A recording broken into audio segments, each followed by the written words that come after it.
Why is your website called remembertodie.com? Well, because that's the definition of Memento Mori, is a contemplation of acknowledging impermanence. So do you think... in the hopes of actually living. Yeah, so Memento Mori is, it's Latin, and it was the practice, it was the philosophical practice of the philosophers. And you could find, a correlation with every religion, of just contemplation on one's own mortality in the effort to live a more meaningful life, right? So whether it be Hamlet's soliloquy is Memento Mori, right? To be or not to be.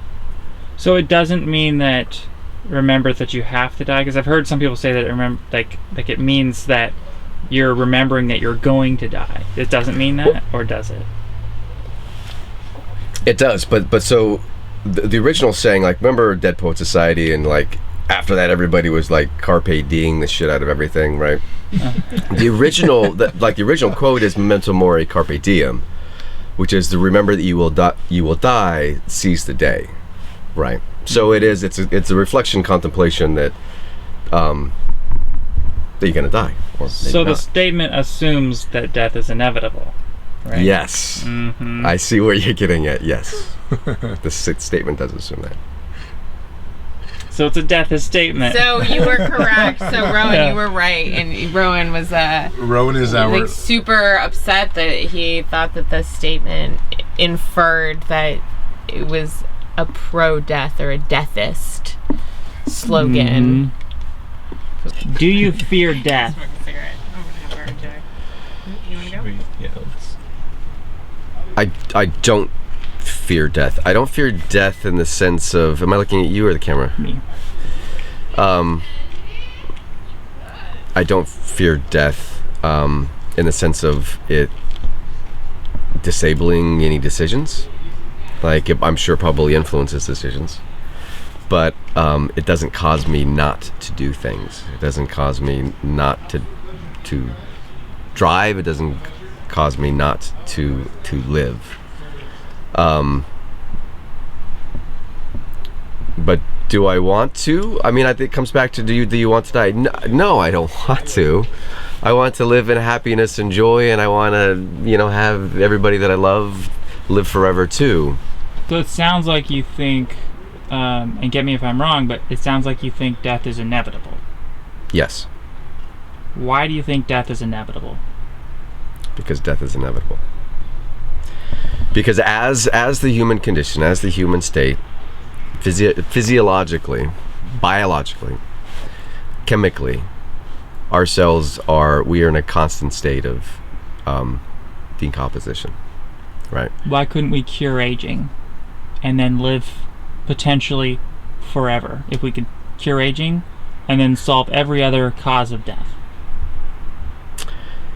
then great. But I mean, I guess that to me is almost in the same realm of reincarnation, right? There is when it happens, great. But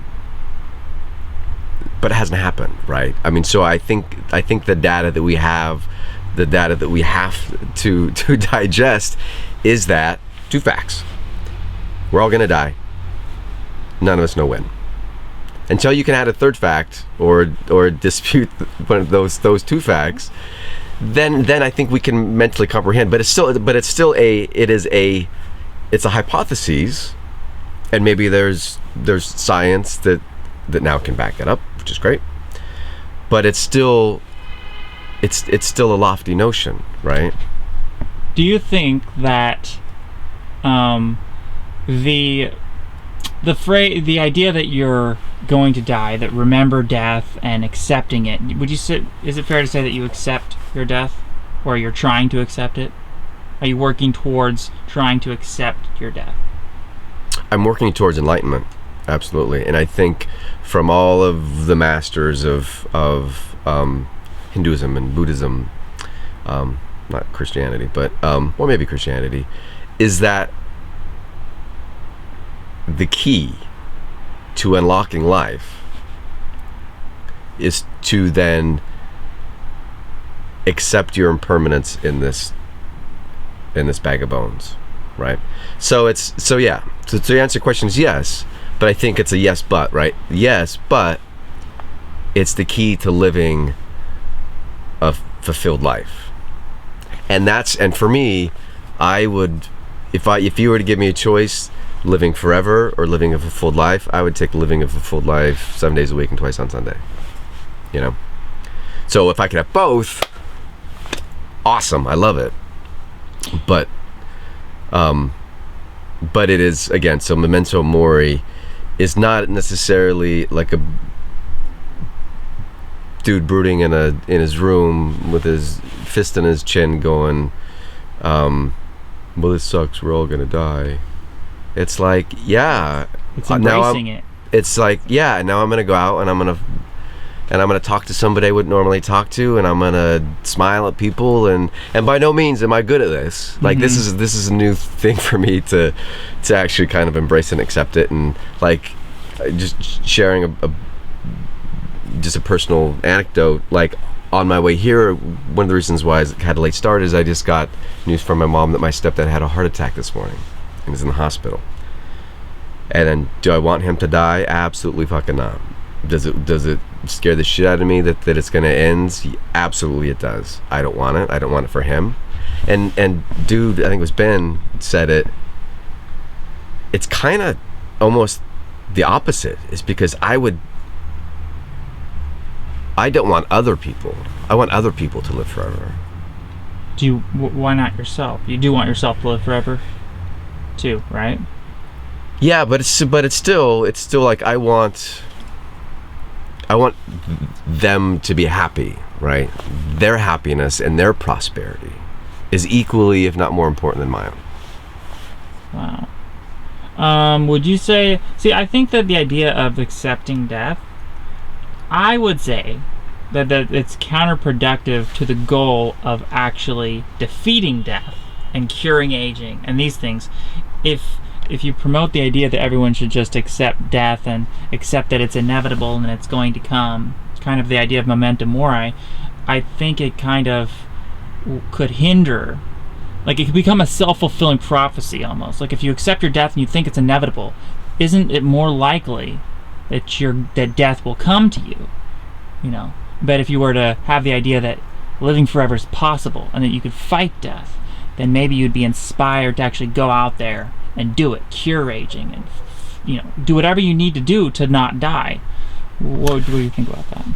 No, I think you're right, but I think by accepting it enables minds like yours then to start the cause, right? So I think just by death itself, the inevitability of death itself as it stands today, and we're recording this too, it's enabling your motivation, right? Which is great. I don't think that accepting death is like wishing it upon yourself. By and large, like I said, there's the macabre and there's the goth that kind of live in that world, and that's not what I'm about or what the show's about. But accepting it or acknowledging it, it's kind of enabling your point of view for you to cure it as something that is a disease. Mm-hmm. Is that something you're interested in? Would you want to fight death? If you could conquer death and make death optional, would you want to? So everyone who wanted to live forever could live forever. Would you be in favor of that?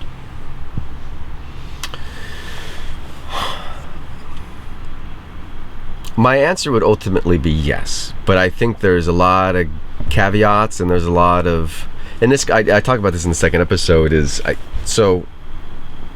I'm like constantly conflicted, right? So my left and right brains are constantly at each other. I am an incredibly romantic soul. I believe that seasons are purposeful because it rejuvenates things, and so I think things die, things get not reincarnated in the sense of the same soul being manifested in some other being, but there's a process of like constant death and rebirth, which I think makes the world spin in a very romantic sense.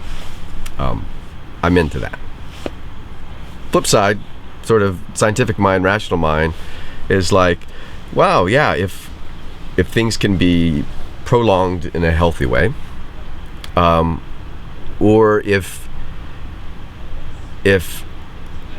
man, I don't know, if I could live forever and it be fair, because then you have the questions like, is it just the elitists? Is it just the people with access with money? Is it who gets that technology? Does everybody get it, or just a few people get it? So I think these questions. Bye, Ron. Goodbye. Hey, let me give you a hug. So wait, you used to drive this back.